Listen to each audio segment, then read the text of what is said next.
need to fix the door. It's hanging a bit and it's not that easy to open or close. We've got these things.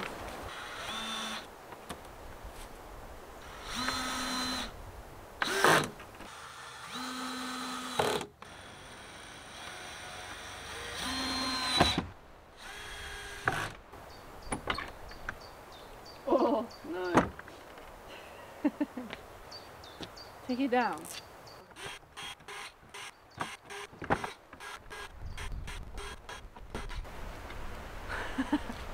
Okay, I need to think about this.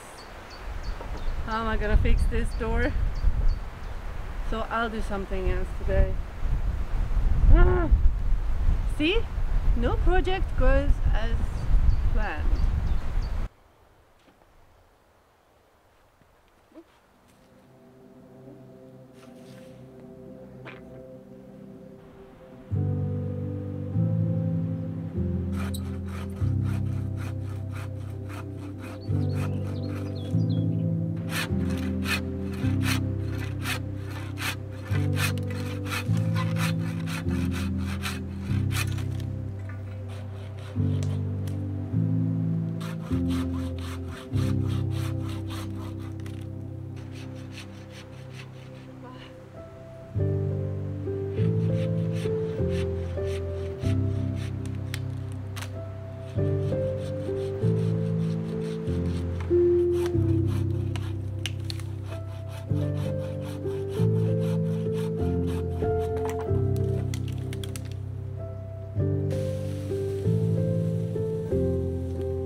My neighbor came over one day and he pulled out this tree from the ground that I couldn't a few weeks ago. If you remember, I tried myself, but this was quite deep in the ground, so no wonder I couldn't get it out.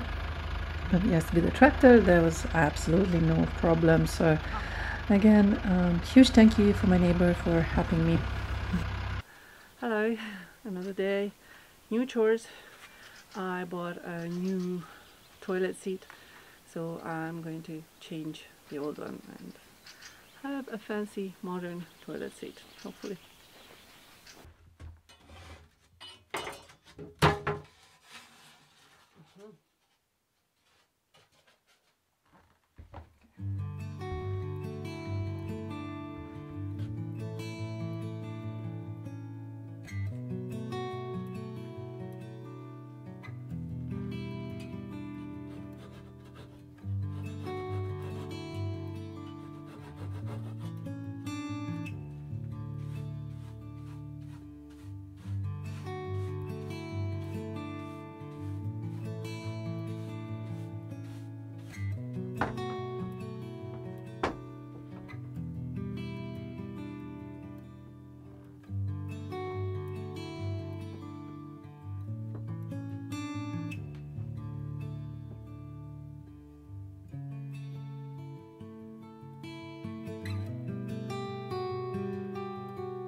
Here now you can see my finished results.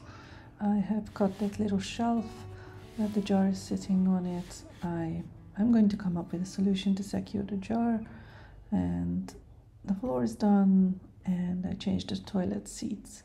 There's one more thing that I'm planning to do, that I'm going to sand a little bit around the toilet seat, that blue paint, and also maybe even the floor. I might just sand it a little bit or even paint it, and that's about it. And later on I'm just going to talk about a bit more how this composting toilet works and why do I choose to have this.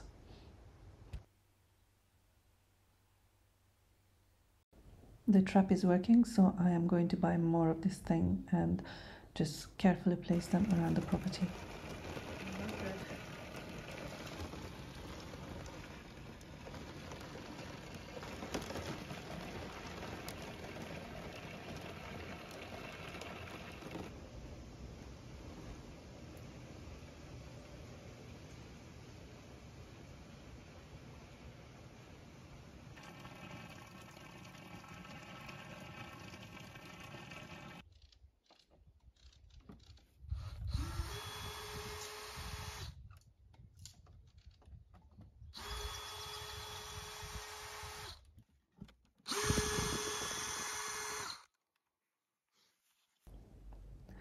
And now back to the shed door. I have just decided to move the lock. So for now, this was the easiest solution, to move this part a little bit further up. And the door is still not quite fixed because one of the hinges are not really secured to the door, but they have nails on it. So I probably need to remove the entire door, take out those nails, and then maybe screw them. I don't know. For now, I'm just gonna leave it now. And at least now I can easily open it and close it.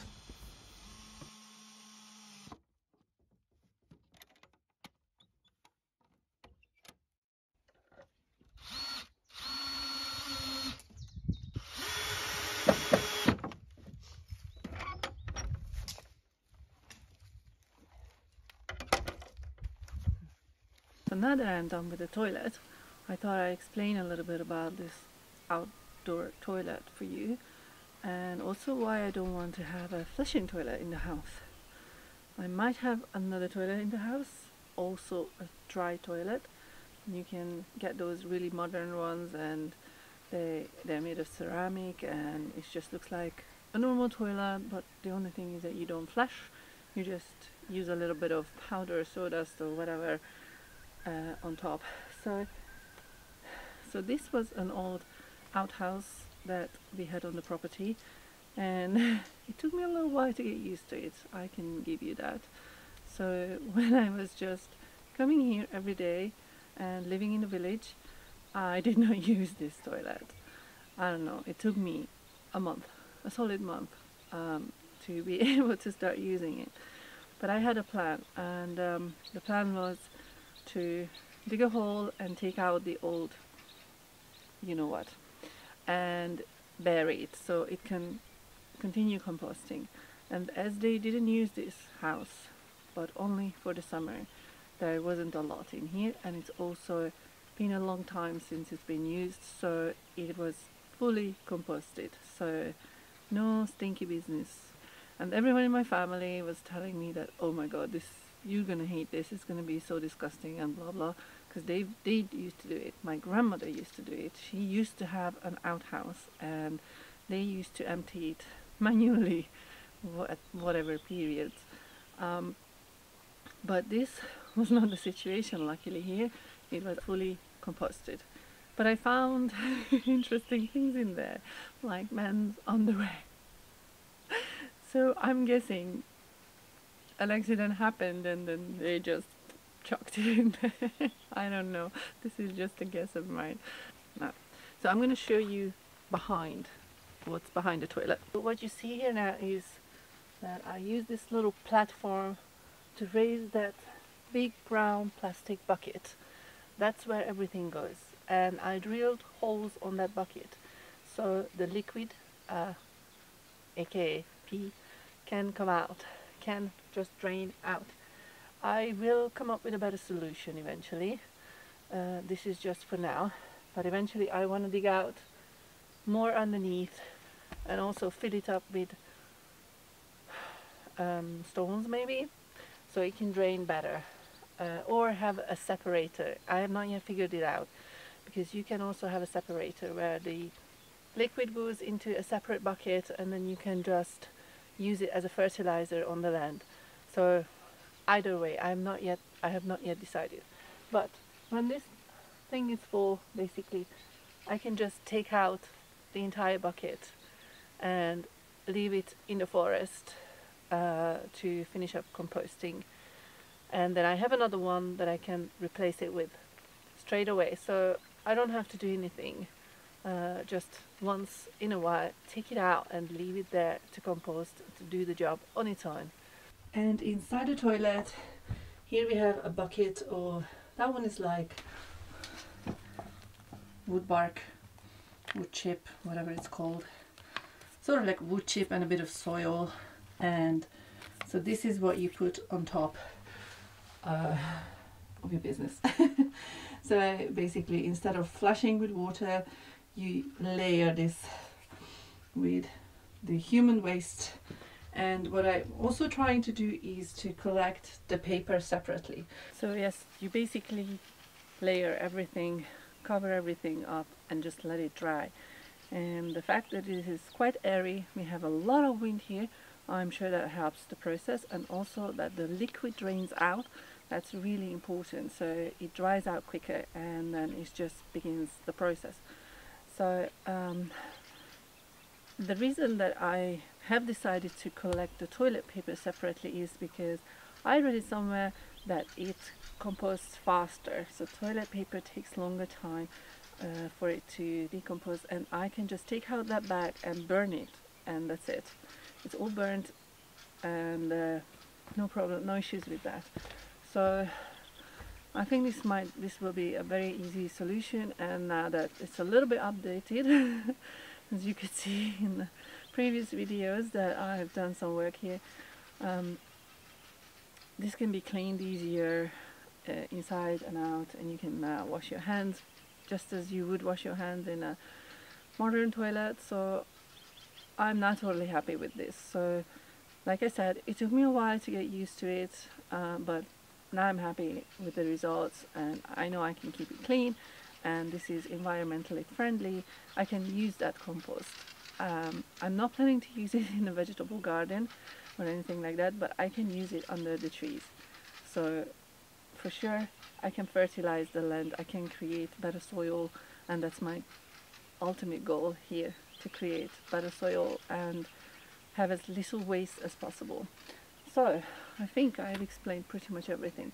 So why I don't want a flushing toilet, even though I have running water, I have a sewage system. I could basically have a flushing toilet in the house, but I cannot justify that amount of fresh drinking water being wasted to flush down our waste. If I have another option, like right now I have, then I'm not going back to that. So I am trying to go back to the basics, and I don't feel the need to have a flushing toilet.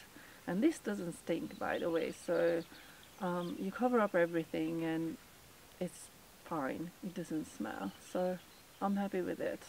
And I'm not saying that we should all do this or anything like that, it's just I'm sharing my experience. But in the future I am certainly thinking of having a toilet inside, and I have looked up models that they look really nice and modern. They come with the ceramic toilets, and underneath the house you will have like a bin, sort of like a bin, like a wheelie bin exactly, and also separates the liquids and the solids, and that's just so easy, and it also looks really nice. So I might have that one day, but for now this is just perfect. So that's all I wanted to say about the toilet.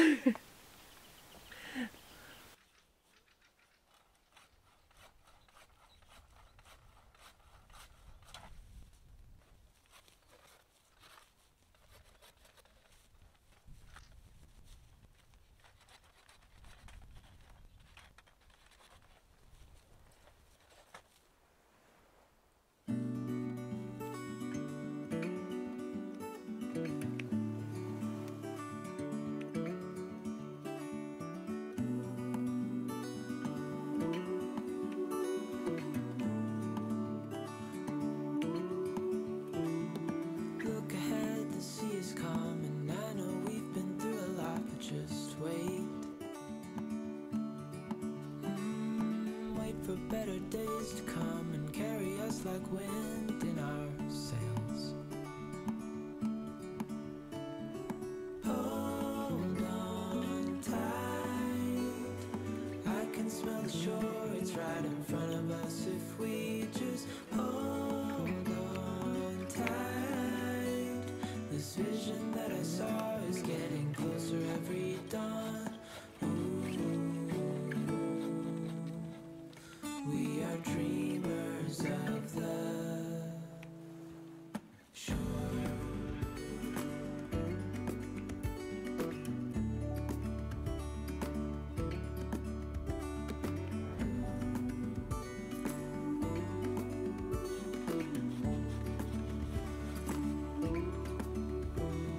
7 years now on this boat, and we all know where we belong. Just wait. Wait for our home to show on the horizon. Soon we'll be there.